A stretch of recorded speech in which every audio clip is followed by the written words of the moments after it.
ನಮಸ್ತೆ, ಸ್ವಾಗತಂ. ಸರಳ ಸಂಸ್ಕೃತ ಕಲಿಕೆಗೆ ನಿಮಗೆಲ್ಲರಿಗೂ ಹಾರ್ದಿಕ ಸ್ವಾಗತ. ಇಂದಿನ ಸೆಷನ್ ಅಲ್ಲಿ ನಾವು ಕರ್ಮಪದವನ್ನ ಸಂಸ್ಕೃತದಲ್ಲಿ ಹೇಗೆ ಹೇಳೋದು ಅನ್ನೋದನ್ನ ನೋಡೋಣ.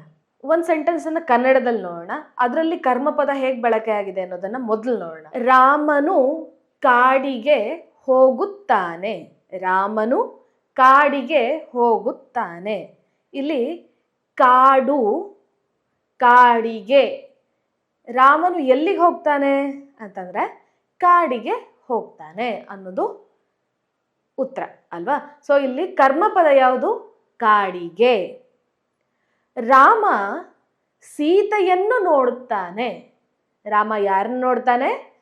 ಸೀತೆಯನ್ನು ನೋಡುತ್ತಾನೆ. ಇಲ್ಲಿ ಕರ್ಮಪದ ಯಾವುದು? ಸೀತೆಯನ್ನು.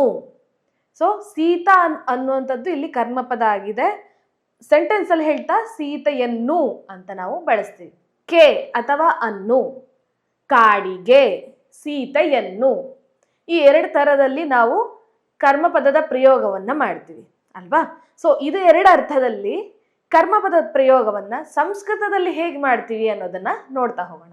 ಸೇಮ್ ಸೆಂಟೆನ್ಸ್, ರಾಮ ಕಾಡಿಗೆ ಹೋಗ್ತಾನೆ ಅನ್ನೋದನ್ನೇ ಸಂಸ್ಕೃತದಲ್ಲಿ ನೋಡೋಣ.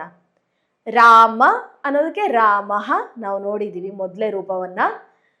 ಹೋಗ್ತಾನೆ ಅನ್ನೋದಕ್ಕೆ ಗಚ್ಚತಿ, ರಾಮಃ ಗಚ್ಚತಿ.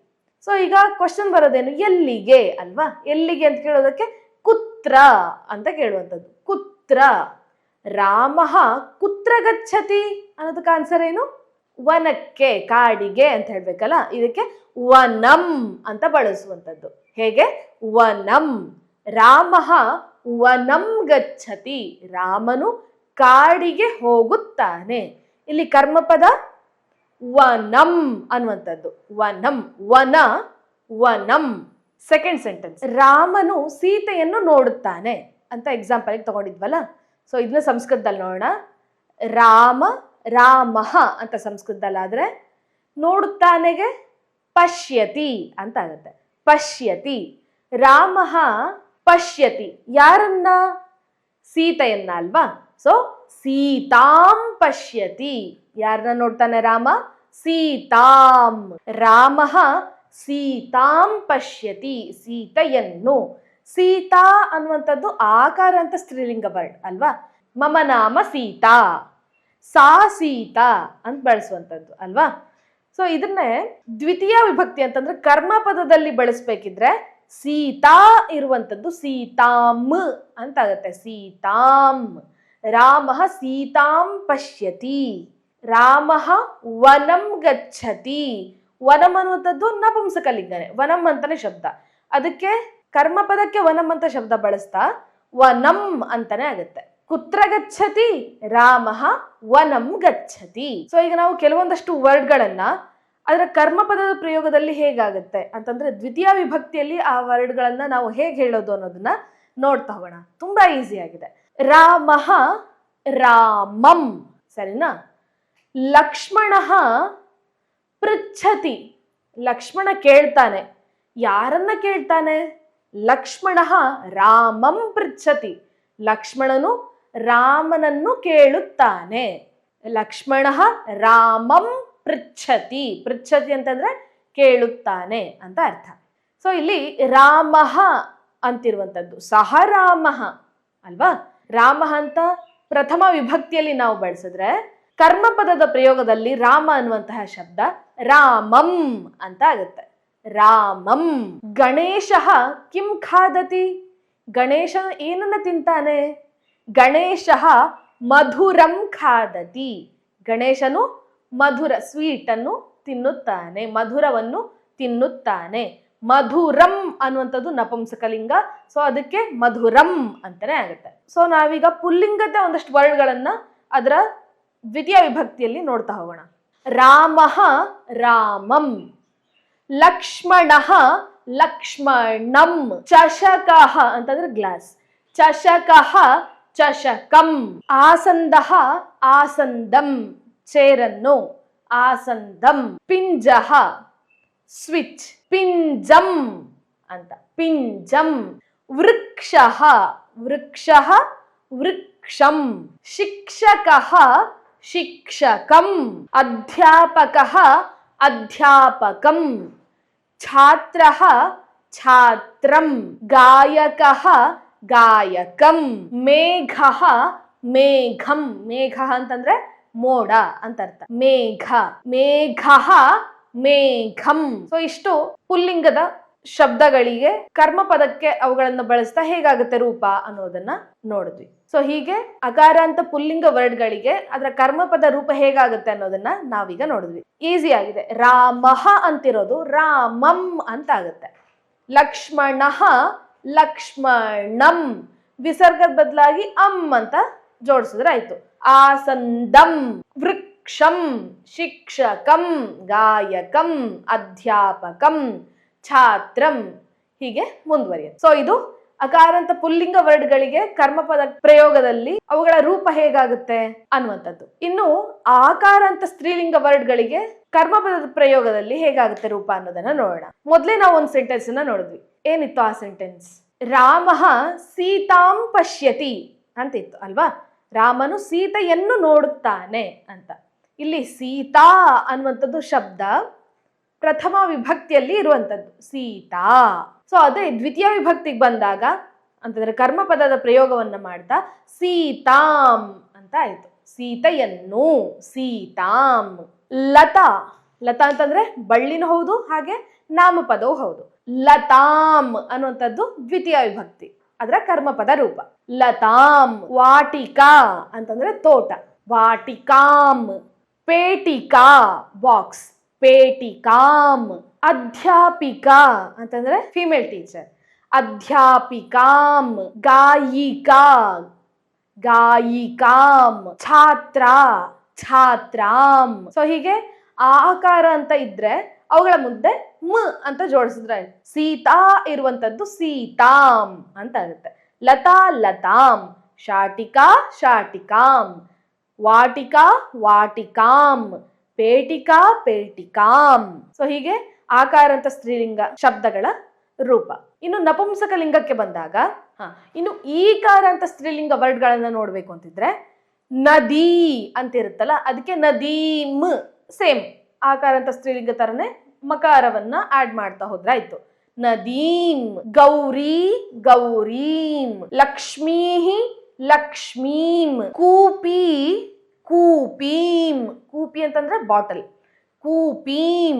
ಅಹಂ ಕೂಪೀಂ ಪಶ್ಯಾಮಿ, ನಾನು ಬಾಟಲ್ನ ನೋಡ್ತೀನಿ ಅಂತ ಅರ್ಥ. ಸೊ ಹೀಗೆ ಈಕಾರಂತ ಸ್ತ್ರೀಲಿಂಗ ಶಬ್ದಗಳಿಗೂ ಕೂಡ ಮಕಾರವನ್ನ ಆಡ್ ಮಾಡಿದ್ರೆ ಎಂಡಲ್ಲಿ ಅದು ಅದರ ಕರ್ಮಪದ ರೂಪವಾಗಿ ಬದಲಾಗುತ್ತೆ. ಸೊ ಇನ್ನು ನಾವು ನೋಡ್ಬೇಕಾಗಿರುವಂತದ್ದು ನಪುಂಸಕಲಿಂಗ ಶಬ್ದಗಳಿಗೆ. ವನಂ ಅನ್ನುವಂಥದ್ದು ಎಂಡಲಿ ಅಂತ ಕೇಳ್ತಿರೋದ್ರಿಂದ ಇದು ನಪುಂಸಕಲಿಂಗ ಶಬ್ದ ಅಲ್ವಾ. ಸೊ ಇದಕ್ಕೆ ಕರ್ಮಪದ ರೂಪ ಹೇಗಾಗುತ್ತೆ ಅಂತಂದ್ರೆ ವನಂ ಅಂತಾನೆ ಇರುತ್ತೆ. ತುಂಬಾ ಈಸಿ. ನಪುಂಸಕಲಿಂಗ ಶಬ್ದಗಳಿಗೆ ಕರ್ಮಪದವನ್ನ ನಾವು ಹೇಳುವಂಥದ್ದು ವನಂ, ವನಮ್ಮೇ ಇರುತ್ತೆ. ರಾಮಃ ವನಂ ಗಚ್ಚತಿ ಅಲ್ವಾ. ಕರ್ಮಪದವನ್ನು ಹೇಳ್ತಾ ಅದೇ ಸೇಮ್ ರೂಪ ಆಗುತ್ತೆ, ಆದ್ರೆ ಅರ್ಥದಲ್ಲಿ ಮಾತ್ರ ವ್ಯತ್ಯಾಸ ಆಗುತ್ತೆ. ಅಹಂ ಪುಸ್ತಕಂ ಪಠಾಮಿ. ಪುಸ್ತಕಂ ಅನ್ನುವಂಥದ್ದು ನಪುಂಸಕಲಿಂಗ, ಕರ್ಮಪದದಲ್ಲೂ ಅದನ್ನು ಬಳಸಬೇಕಿದ್ರೆ ಪುಸ್ತಕಂ ಅಂತಾನೆ ಇರುತ್ತೆ. ಪುಸ್ತಕಂ ಪುಸ್ತಕಂ. ಪುಷ್ಪಂ. ಪುಷ್ಪಂ ಅಂತಂದ್ರೆ ಹೂವು, ಪುಷ್ಪಂ. ಪುಷ್ಪಂಗೆ ಕರ್ಮಪದ ರೂಪ ಪುಷ್ಪಂ. ಪತ್ರಂ ಎಲೆ, ಪತ್ರಂಗೆ ಕರ್ಮಪದ ರೂಪ ಪತ್ರಂ ಅಂತಾನೆ ಇರುತ್ತೆ. ಸೊ ಹೀಗೆ ನಾವು ಪುಲ್ಲಿಂಗ, ಸ್ತ್ರೀಲಿಂಗ, ನಪುಂಸಕಲಿಂಗಗಳಿಗೆ ಕರ್ಮಪದ ರೂಪ ಏನಾಗುತ್ತೆ ಅನ್ನೋದನ್ನ ನೋಡಿದ್ವಿ. ಹಾಗಾದ್ರೆ ಈಗ ಕೆಲವೊಂದಷ್ಟು ವರ್ಡ್ಗಳನ್ನ ಬಳಸಿ ವಾಕ್ಯ ರಚನೆಯನ್ನ ಹೇಗ್ ಮಾಡೋದು ಅನ್ನೋದನ್ನ ನೋಡೋಣ. ಅಲ್ಲಿ ದೂರದಲ್ಲಿ ಮರ ಇದೆ ಅನ್ನೋದಕ್ಕೆ ನಾವು ಏನ್ ಹೇಳ್ತೀವಿ? ಸಹ ವೃಕ್ಷಃ ಅಂತ ಹೇಳ್ತೀವಿ ಅಲ್ವಾ. ಸಹ ವೃಕ್ಷಃ. ಅಹಂ ವೃಕ್ಷಂ ಪಶ್ಯಾಮಿ, ನಾನು ಮರವನ್ನು ನೋಡುತ್ತೇನೆ. ಸಹ ವೃಕ್ಷಃ ಅಹಂ ವೃಕ್ಷಂ ಪಶ್ಯಾಮಿ. ಆಸಂದಃ ತತ್ರ ಅಸ್ತಿ. ಆಸಂದಃ ತತ್ರ ಅಸ್ತಿ.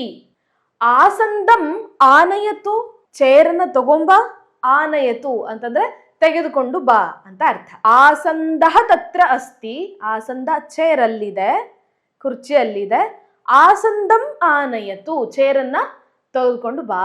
ಅಧ್ಯಾಪಕಃ ಪಾಠಯತಿ. ಅಧ್ಯಾಪಕಃ ಪಾಠಯತಿ ಅಂತಂದ್ರೆ ಅಧ್ಯಾಪಕರು ಹೇಳಿಕೊಡುತ್ತಾರೆ, ಪಾಠವನ್ನು ಮಾಡುತ್ತಾರೆ ಅಂತ ಅರ್ಥ. ಅಧ್ಯಾಪಕಃ ಪಾಠಯತಿ. ಅಹಂ ಅಧ್ಯಾಪಕಂ ಪೃಚ್ಛಾಮಿ, ನಾನು ಅಧ್ಯಾಪಕನನ್ನು ಕೇಳುತ್ತೇನೆ. ಅಧ್ಯಾಪಕಂ ಪೃಚ್ಛಾಮಿ. ಛಾತ್ರಃ ತತ್ರ ಅಸ್ತಿ, ಛಾತ್ರಃ ತತ್ರ ಅಸ್ತಿ. ಛಾತ್ರಂ ಆಹ್ವಯಾಮಿ ಅಂತಂದ್ರೆ ಛಾತ್ರನನ್ನು ಕರೆಯುತ್ತೇನೆ. ಛಾತ್ರಂ ಆಹ್ವಯಾಮಿ. ಛಾತ್ರಂ ಅನ್ನುವಂಥದ್ದು ಇಲ್ಲಿ ಕರ್ಮಪದ. ಸೊ ಇದು ದ್ವಿತೀಯ ವಿಭಕ್ತಿಯಲ್ಲಿ ನಾವು ಅಂತ ಬಳಸುವಂಥದ್ದು. ಸೊ ಹೀಗೆ ಪುಲ್ಲಿಂಗ ಶಬ್ದಗಳನ್ನ ನಾವು ಕರ್ಮಪದದಲ್ಲಿ ಬಳಸುವಂಥದ್ದನ್ನ ನೋಡಿದ್ವಿ. ಈಗ ಸ್ತ್ರೀಲಿಂಗ ಶಬ್ದಗಳ ಎಕ್ಸಾಂಪಲ್ ಅನ್ನ ನೋಡೋಣ. ವಾಟಿಕಾ ಅಂತಂದ್ರೆ ತೋಟ ಅಲ್ವಾ. ಸೊ ಸಾ ವಾಟಿಕಾ ಅಂತಂದ್ರೆ ಅದು ವಾಟಿಕಾ ತೋಟ. ವಾಟಿಕಾಂ ಗಚ್ಛಾಮಿ, ನಾನು ತೋಟಕ್ಕೆ ಹೋಗುತ್ತೇನೆ. ಅಹಂ ವಾಟಿಕಾಂ ಗಚ್ಛಾಮಿ, ನಾನು ತೋಟಕ್ಕೆ ಹೋಗುತ್ತೇನೆ ಅನ್ನುವಂಥದ್ದು ಅರ್ಥ. ನದಿ ತತ್ರ ಅಸ್ತಿ, ನದಿ ಕುತ್ರ ಅಸ್ತಿ, ನದಿ ತತ್ರ ಅಸ್ತಿ, ನದಿಯು ಅಲ್ಲಿ ಇದೆ. ನದೀಂ ಪಶ್ಯಾಮಿ, ನದೀಂ ಪಶ್ಯಾಮಿ, ನದಿಯನ್ನು ನಾನು ನೋಡುತ್ತೇನೆ. ಇನ್ನು ನಪುಂಸಕಲಿಂಗ ವರ್ಡ್ಗಳನ್ನ ನೋಡೋಣ. ಫಲಂ ಅನ್ನುವಂಥದ್ದು ನಪುಂಸಕಲಿಂಗ ವರ್ಡ್. ಸೊ ಫಲವನ್ನು, ಹಣ್ಣನ್ನು ಅಂತ ಹೇಳ್ಬೇಕಿದ್ರೆ ಫಲಂ ಅಂತಾನೆ ರೂಪ ಆಗುತ್ತೆ ಅಂತ ನಾವು ಹಿಂದೆ ನೋಡಿದೀವಿ. ತತ್ ಫಲಂ, ಅದು ಹಣ್ಣು ಅಲ್ವಾ. ತತ್ ಫಲಂ, ಫಲಂ ಖಾದಾಮಿ, ಫಲಂ ಖಾದಾಮಿ, ಹಣ್ಣನ್ನು ತಿನ್ನುತ್ತೇನೆ. ಫಲಂ ಖಾದಾಮಿ. ತತ್ ಪುಷ್ಪಂ, ಅದು ಹೂವು ಸರಿನಾ. ತತ್ ಪುಷ್ಪಂ, ಪುಷ್ಪಂ ಧರಾಮಿ, ಹೂವನ್ನು ಮುಡಿದುಕೊಳ್ತೀನಿ. ಪುಷ್ಪಂ ಧರಾಮಿ. ಪುಸ್ತಕಂ ಅಂತಂದ್ರೆ ಬುಕ್, ಪುಸ್ತಕಂ. ತತ್ ಪುಸ್ತಕಂ, ಅದು ಬುಕ್ ಅಲ್ವಾ. ಪುಸ್ತಕಂ ಪಠಾಮಿ, ಪುಸ್ತಕವನ್ನು ಓದುತ್ತೇನೆ. ಇಲ್ಲಿ ನೋಡ್ಬೇಕು, ಎರಡು ಕಡೆ ಪುಸ್ತಕಂ ಅಂತಿದ್ರು ಕೂಡ ತತ್ ಪುಸ್ತಕಂ ಅಂತ ಬಳಸ್ಬೇಕಿದ್ರೆ ನಾವು ಅದು ಬುಕ್, ಪುಸ್ತಕ ಅಂತಷ್ಟೇ ಅದಕ್ಕೆ ಅರ್ಥ. ಅದೇ ಈ ಸೆಂಟೆನ್ಸ್ ನಲ್ಲಿ ಅಂತಂದ್ರೆ ಪುಸ್ತಕಂ ಪಠಾಮಿ ಅನ್ನುವಂತಹ ಸೆಂಟೆನ್ಸ್ ನಲ್ಲಿ ಪುಸ್ತಕಂ ಅಂತ ನಾವು ಬಳಸಿರುವಂತಹ ವರ್ಡ್ಗೆ ಅರ್ಥ ಏನಾಗುತ್ತೆ, ಪುಸ್ತಕವನ್ನು ಅಂತ ಆಗುತ್ತೆ. ಪುಸ್ತಕವನ್ನು, ನಾನು ಬುಕ್ ಅನ್ನ ಓದ್ತೀನಿ ಅಂತ. ಅಹಂ ಪುಸ್ತಕಂ ಪಠಾಮಿ. ಸೊ ಹೀಗೆ ನಾವು ಇವತ್ತಿನ ಸೆಷನ್ ನಲ್ಲಿ ಪುಲ್ಲಿಂಗ, ಸ್ತ್ರೀಲಿಂಗ, ನಪುಂಸಕಲಿಂಗ ವರ್ಡ್ಗಳಿಗೆ ಕರ್ಮಪದ ರೂಪಗಳು ಏನಾಗುತ್ತೆ, ದ್ವಿತೀಯ ವಿಭಕ್ತಿಯಲ್ಲಿ ಅವುಗಳ ರೂಪಗಳು ಏನಾಗುತ್ತೆ ಅನ್ನೋದನ್ನ ಇವತ್ತು ನಾವು ನೋಡಿದೀವಿ. ಈ ಸೆಷನ್ ನಲ್ಲಿ ಕಲ್ತಿರುವಂತಹ ಅಂಶಗಳು ಅರ್ಥ ಆಗಿದ್ರೆ, ಗ್ರಾಮಃ ಅಂತಂದ್ರೆ ಊರು, ಗ್ರಾಮಃ. ಸೊ ಇದಕ್ಕೆ ಕರ್ಮಪದ ರೂಪ ಏನಾಗುತ್ತೆ ಅಂತ ಯೋಚನೆ ಮಾಡಿ ಅದಕ್ಕೊಂದು ಸೆಂಟೆನ್ಸ್ ಅನ್ನ ನೀವು ಮಾಡಬಹುದು. ಹಾಗೆ ಆಕಾರ ಅಂತ ಸ್ತ್ರೀಲಿಂಗ ವರ್ಡ್ ಲತಾ, ಬಳ್ಳಿ, ಅದಕ್ಕೆ ನೀವು ಕರ್ಮಪದಕ್ಕೆ ಅದಕ್ಕೆ ಸೆಂಟೆನ್ಸ್ ಏನಾಗುತ್ತೆ ಅನ್ನೋದನ್ನ ಮಾಡಬಹುದು. ಹಾಗೆ ಪುಸ್ತಕಂ ಅನ್ನುವಂಥದ್ದು ನಪುಂಸಕಲಿಂಗ, ಅದಕ್ಕೆ ಕರ್ಮಪದದಲ್ಲಿ ವರ್ಡ್ ಏನಾಗುತ್ತೆ ಅಂತ ಯೋಚನೆ ಮಾಡಿ ಅದಕ್ಕೊಂದು ಸೆಂಟೆನ್ಸ್ ಅನ್ನ ಮಾಡಿ. ಹೀಗೆ 3 ಸೆಂಟೆನ್ಸ್ಗಳನ್ನ ನೀವು ಮಾಡಿ ನಮಗೆ ಕಾಮೆಂಟ್ ಮೂಲಕ ತಿಳಿಸ್ಬೋದು. ಧನ್ಯವಾದ.